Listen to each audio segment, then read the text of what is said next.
name is Chris. And that was a lot of fun birds, huh? And birds have been the story on this stage pretty much every single day since the park opened back in 1998. Yeah, and every day this is like the coolest thing, right? We get to come out on stage and we get to share with all of you all these amazing birds that live here, like Caroline, that little trumpeter hornbill up there. Yeah, and we like to talk about their job in nature and their adaptations that help them do that job. So trumpeter hornbills, they're found in the forests of Africa. So she's got that long tail, she's got short, broad wings that allows her to make really tight turns through dense forests. Exactly, and we want everybody to see what that looks like up close. So to do that, I need two people who want to be trees. This will make more sense in a second. Two people from the same party. I have an idea of something I want to try. I see a lot. Okay, how about in the white shirt and the blue shirt? You two ladies want to help us out? You're going to stand up right where you're at, and you're going to face each other. Now with your arms, here's what I want you to do. You're going to make this little shape. Yes. Your arms are tree branches. We have created a gap in the forest for the bird to aim for. Everybody else gets to be the rest of the trees in the forest. Yes. Some of the trees are moving out of the way. That's exciting. Yes, those trees are good and wild. Yeah. Caroline, my friend, the last thing we need is a bird that's good at flying through trees, which is essential to this operation. You want to come over to here, my friend? That's right, she's the final puzzle piece. Here, I'll make it a little bit easier for you. What about to here? This is great. Remember me, Caroline, we worked together? Yeah. Oh, thank you, my friend. There you are. All right, wow, it's like a photograph of the forests of Africa. This is amazing. And our buddy Adam back there is the destination. Caroline, what do you think, buddy? It's a pretty tight squeeze. You want to show off, buddy? We believe in you. What? Yes! Nice job, Steve. That was great. That was good. Yeah, that was pretty good. And flight, it's pretty important for birds, right?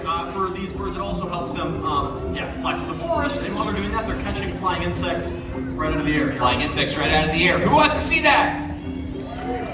Everybody wants to see it, which we've never been able to demonstrate, right? We can never figure, we don't use flying insects here. But I think I found some other way we can demonstrate it. It involves this. Does anybody know what this is? Shout it out. It's a soft rocket. It's a rocket launcher. But today, it's going to be a grape launcher. Okay. Right? Because they eat fruit too, not just insects. This could be like an insect. See if she catches it out of the air. In order to make it happen, I need somebody to help me test it. Who wants to help me test it? Who wants to help me out to... Oh, we got the Easter Bunny here. Come help me out, my friend, right over here. Let's give our Rocketeer a round of applause. This is perfect. All right. What is your name, my friend? Keely. Do you know how these work? You do know how it works. Okay, perfect. Well, we are going to take a grape and we are going to put it inside this launcher. It's going to take the place of a rocket this time. It'll work basically the same way. Keely is going to launch this by stomping on the launch pad. But first, the whole audience will actually, Keely, stand here and face that way because there's a camera on you. Hi. Okay, so we are going to count her down from 3. We're going to go 3, 2, 1, and then you're going to stomp it as hard as you can. Then we're going to look up and see if Caroline can catch this. You ready? Keely's ready. From 3, everybody. 3, 2, 1. Yes! Amazing job. Thank you so much, Keely. That was incredible. Go back to your family. That was incredible. I Wasn't that can't good? believe it actually works. I can't. We are like 50-50 for canceling launches in Florida, so I'm happy this one worked. Oh, that is very true. And Caroline, yeah, you know exactly where you're going. You're funny treats for you right back to your aviary. That is Caroline, the trumpeter hornbill. Very nice. That was pretty fun. Yeah, and let's talk about a bird that's a pretty smart bird, actually. Something that relies on their intelligence. This right here is Texas. He's an African pied crow. He's so smart. In order for Texas to show everybody just how smart he is, we're going to need the help of another volunteer. This time, an adult. Sorry, kids. An adult with a $1 bill. A lot of hands went down. That was good. I like it. How about in the beige shirt with the sunglasses on? You want to help me out there? Perfect. Do you have a $1 bill? Yes. You need to get on that $1 bill. You can stay right at your seat. You don't have to go anywhere. Okay. The bird does all the work for this one. This is cool. See, here's the thing. We've taught Texas here to recognize specific stuff in the theater. It's not about where you're sitting or what you're wearing or what you look like or whether or not you left cookies on the ground like you just found. It's about that prop. It's about the $1 bill. So you're going to hold it straight out to your side just like that. Yes, the idea is the bird does the rest of the work from here. So Texas, you remember what your job is. It's to find something specific in the theater. And you spotted it. Fly right to it. How cool is that? And then grabs it. It brings it back to me. Where's it go? Right in the pocket. That was good. That was perfect. Texas, you were so fast. You did a great job. And thank you. Enjoy your day. Okay. Who wants to see what the bird does over here? It's $20 now. We're not going to do that. We're gonna give you your money back. So you're gonna stand up again, arm out, palm to the sky this time. He brings it back, drops it off. All you gotta do is wrap your fingers around it. Only if you want it back. That's important. Okay, Texas, you remember how this works? Yeah, money. You remember where it goes? Same place you got it from, Texas. You know how that works. So grab it. Great job! Our volunteer. Flawless performance, Texas. That was amazing. Isn't that good? Somebody just got money back at a theme park. That's unbelievable. Oh, wow. Well, this has been fun, huh? Birds flying all over the place, but I think you're gonna like this bird in particular. Do you want to see an owl fly? Nice. Yeah, it's a really cool flight. Cool, I'm glad you're excited. This is a great time for you to get your cameras out.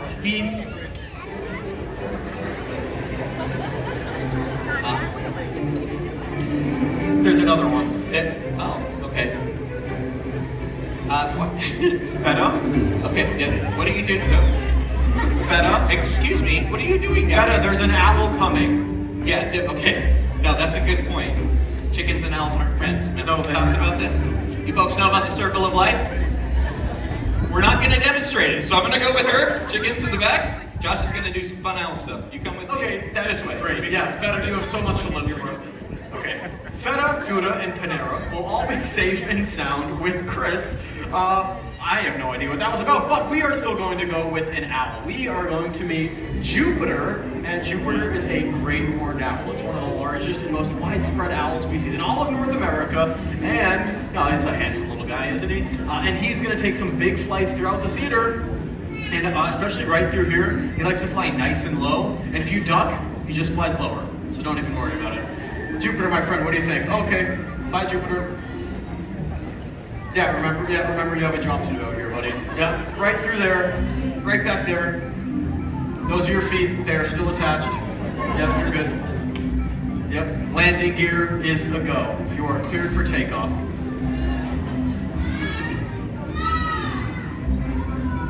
I would have loved if that would have worked. That would have been so cool. Jupiter, my friend, can you take off and do the whole cool flight thing so I can go?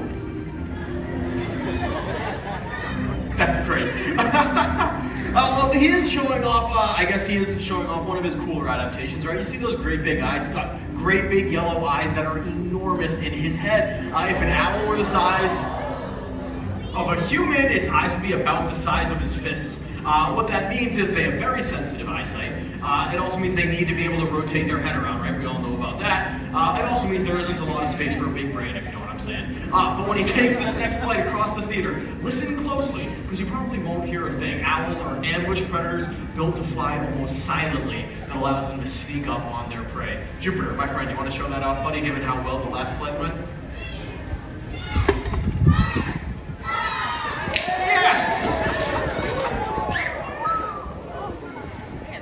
Thanks for your help, man. That was pretty cool. This is a good time as well to talk about their camouflage, right? See how he kind of disappears into the background? It's because they're usually living in the forest, so they have those cryptid coloration, those broken up feathers on their body that allow them to camouflage really, really well into the forest behind them, right? And then they have incredibly strong talents. Even in the bird of prey world, owls really, really strong talents they're going to use, to catch their prey. And then they have an incredibly sharp beak, and really, I'm rambling, but all those adaptations, they come together to form one of the best ambush predators in the entire animal kingdom. And posing for the last couple pictures, isn't he just so darn handsome? Yeah, you are awesome, my friend. Exit is right through here. What are you looking at? Yeah, you're good. Here we go again. Yep, feet are attached. It's all good. You are free. 3, 2, 1. That is Jupiter, the great horned owl. Oh, there we go. Okay, this is cool. Chickens are safe. That's great. So, hang on. Okay, I missed the whole owl. Technically, you caught the tail end. It hurt me too, so no, it's okay. But did you at least get to hear cool facts about how they hunt stuff, or was it just bad jokes the whole time? The answer is yes. Yeah, that's their story. Here, we did talk about what makes them great hunters, and that's kind of their job in nature, right? It's a good job to have around. In fact, one owl that size can eat over 1,000 mice a year. Yeah, isn't that crazy? It's super beneficial, especially for us. I don't know if you folks heard about this. We used to have rodents all over the place. place here. We were not supposed to talk about. No, No, that's right. Okay, so I think these are our friends, and I think we can be honest with them about the challenges that we've dealt with here. Yeah, you know about this? They know about it. Oh, BuzzFeed article. Yeah. Okay. Full disclosure. Yeah, there used to be rats running around all over the place. Yeah, just like that. No, there was way more than one. There were like hundreds of them. Yeah, it's true. Running around all over the place. No, we brought in the owls and the rats moved out. They moved out. I know. They were like, owls are number one. Owls are number one. And that's exactly right. That's the same thing we said because we had all those challenges we had to deal with. Yeah, absolutely. Yeah, it was crazy. I know. You talk about rodents, everybody gets all weird, but it's fine. Everybody can calm down now because the rat problem's behind us.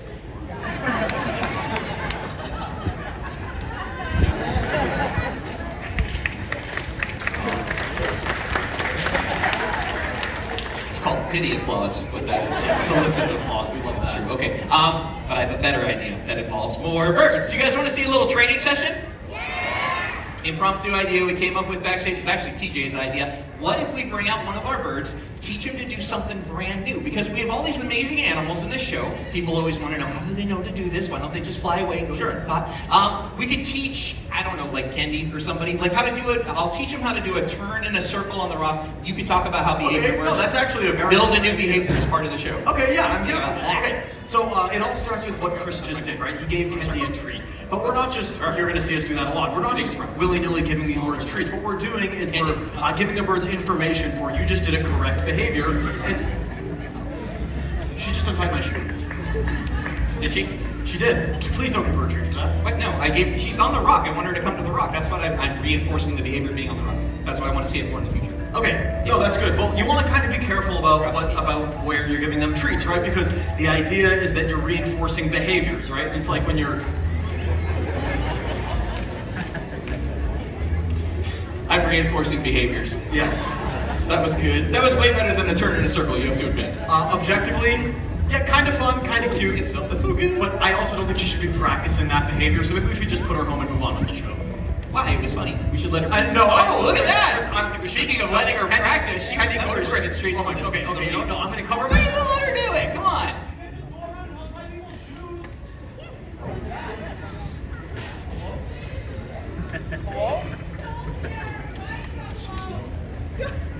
That was my microphone cord. Wait, no, did you just hit your power switch? She took her, gave it to her. Ta-da!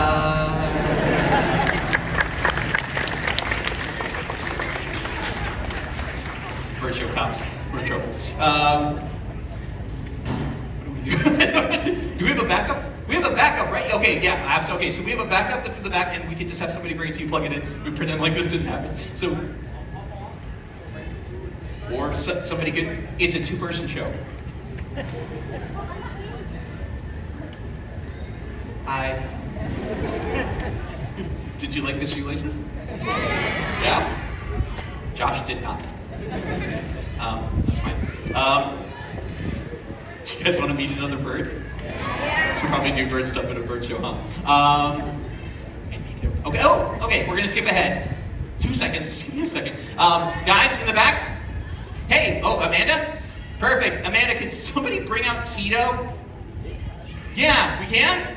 Okay, we're gonna skip ahead. Okay, I don't normally do this is fun. So we're gonna talk about mimicry. Okay, mimicry is this cool thing where animals copy stuff. There's a lot of good mimics in the bird world. Actually, ravens are good at mimicking human speech, which is super weird. But when you think about birds that can copy stuff, what kind of birds are you probably thinking about? Parrots, that's what most people say. Really good answer. Parrots have this unique ability to accurately mimic things that they hear and that they see out in their environment. Thank you so much, Amanda. This bird is no exception. This is Keto. Keto is a super cute little bird. Keto, welcome to the stage. You want to give everybody out here a little greeting? Little greeting. Keto is a super cool bird that you find in Central and South America. Species of Amazon parrot. This is actually well, I can tell you the species, but Keto can do this. This is Keto. She's a double yellow-headed Amazon parrot is what she's called. Yeah, that's mimicry. That's what we're talking about here. Yeah, it's pretty good, right? That was very, very good. Okay, this is a bird who has lived around here for a long time, so she's learned to copy some of the sounds of the other birds that live here. You want to show me your chicken? How about your kitty cat? That's fun. Yeah, that was very, very scary. Ooh, how about the kitty cats that actually live here? Your big scary tiger.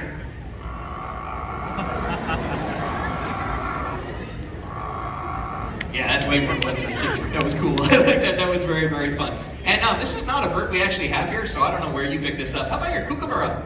Yeah. That's the kitty. Okay. You want to do your kookaburra?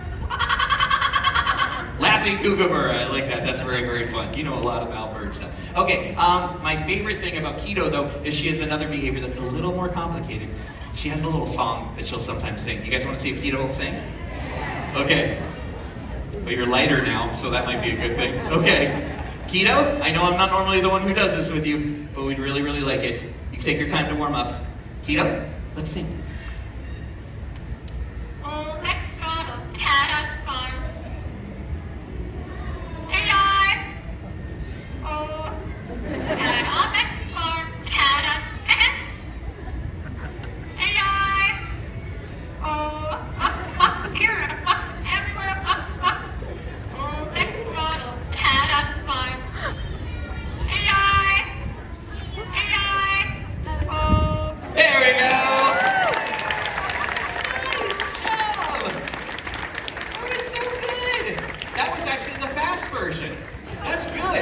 We never know how many E's and O's we're going to get, which is one of my favorite things about Keto. Actually, one of my other favorite things about Keto is she's learned to do this really, really fun thing when she hears applause. So what do you guys think of Keto?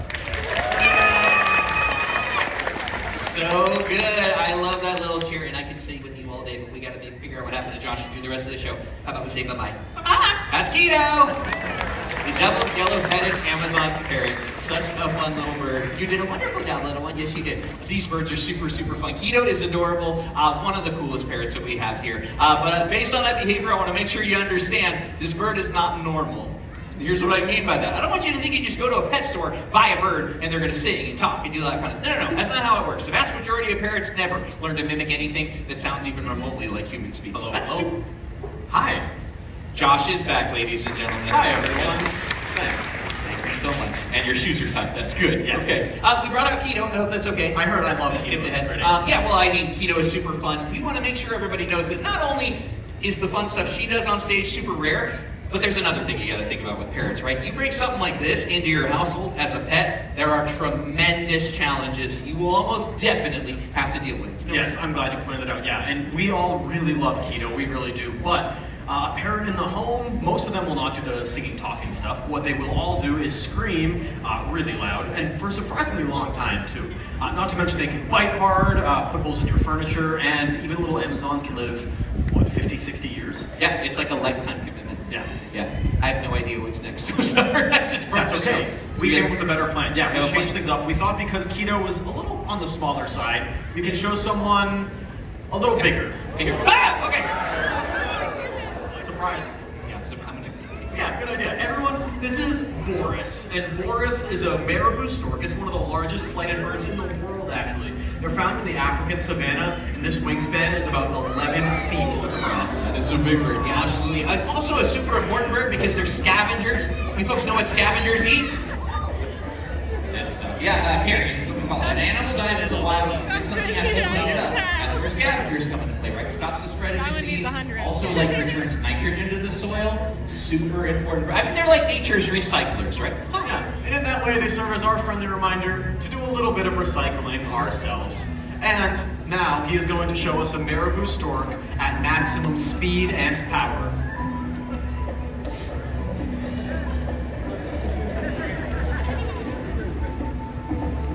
Meow.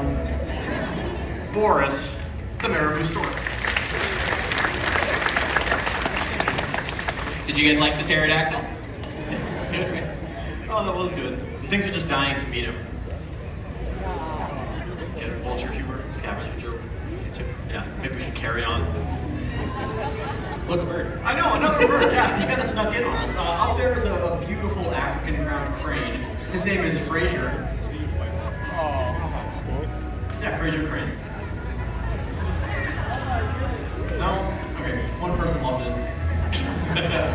Yes, do you want to calm down? Okay, normally I call this bird down to stage and get a picture. Josh has been working on this behind the scenes. Who wants to see Josh work with his crane? I feel bad about the shoelace. It's going to make it. This is going to make Okay, the way we work with animals here is that we always practice stuff backstage before we ever do it out here, right? Make sure they're comfortable there so we can work with them out here in front of an audience. So it's been working so far, so we're just going to call them now. We'll go right to stage. Everybody gets a picture. Be perfect. Hey, Frazier. Frazier. Okay, you can take over. That's okay. You're like Mr. Crane. Can we try one more thing? Sure. Okay, when I bought the grape launcher, I also got you something. Because I knew we were going to be working on this soon. It's like a training tool. It's going to help. It's behind the rock, actually. Okay, thanks. We get that. Crown cranes are named for the crown of golden feathers that's on their head. It sticks up like a crown. I'm thinking it might help Josh if he had, I'm not doing that. You're going to do. He did his very own crown of golden feathers. Right?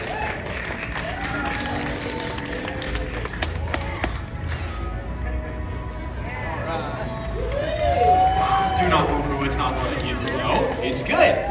We are going to make a crane connection, right? You've got a crown, he's got a crown. When he's done picking at bugs or whatever he's doing up there, he's going to be looking for information that catches his eye, and then you can call him. That's what I'm thinking, right? Okay, it's your chance to try it again. Scale of 1 to 10, how confident are you? I am an 11.5. Wow! That's how confident pretty I am. good. Okay, so watch the bird. Okay. And, he's facing the right direction. Oh, he's looking at you. Okay, so get ready? Okay, come on, Frazier.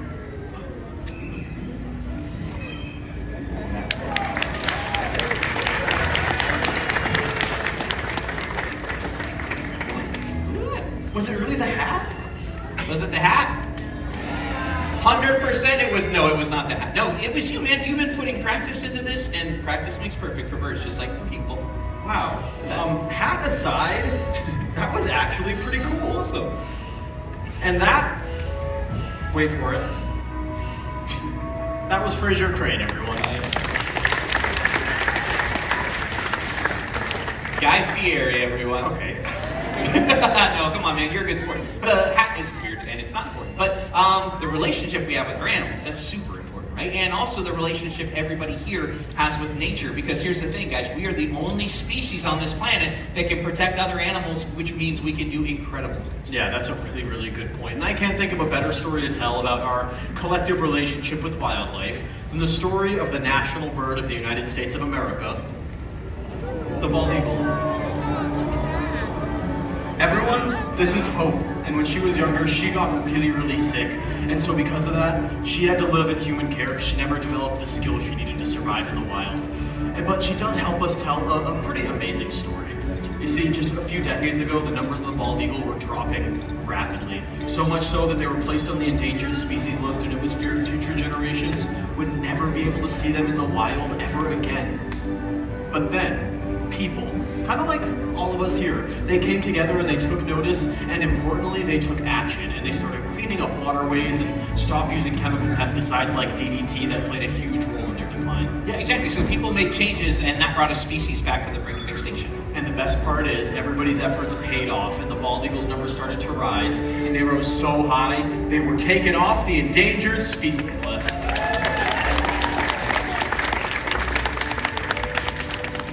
It is an amazing story and a reminder for all of us. Every single person here does have the power to help protect wildlife. Yeah, I mean, it's an incredible story. And there's a lot like it, but there are still other species out there that need that same kind of help. And one of the ones we like to focus on here is actually you. Yes, a little bird from South America called a blue-throated macaw. This is new. And blue-throated macaws, they're some of the rarest parrot species on Earth. Now they're only found in Bolivia, and there's less than 100 nesting pairs left out there. Yeah, it's a scary low number, but it's not all that new. See, we're working with a group called the World Parrot Trust. They're helping to breed blue-throated macaws. See, the idea is their offspring can go to South America, join up with the wild birds there, so that in the future, we'll be able to see skies that are filled with beautiful blue-throated macaws. And that would be a truly incredible sight to see. But you know what? It doesn't even end there. There are birds all around the world that have their own unique stories, like this little Togo toucan. His name is Bruno, so we don't talk about him. Oh my gosh. I mean, come on, parrots flying all over the place, bald eagles, animals everywhere. So go outside and explore, because you never know when you're going to find your new favorite animal. Well said, Chris. And on behalf of all of us, especially those of us with feathers, we'd like to leave you all with one final wish. May your hearts take flight and your spirits soar forever. Namaste.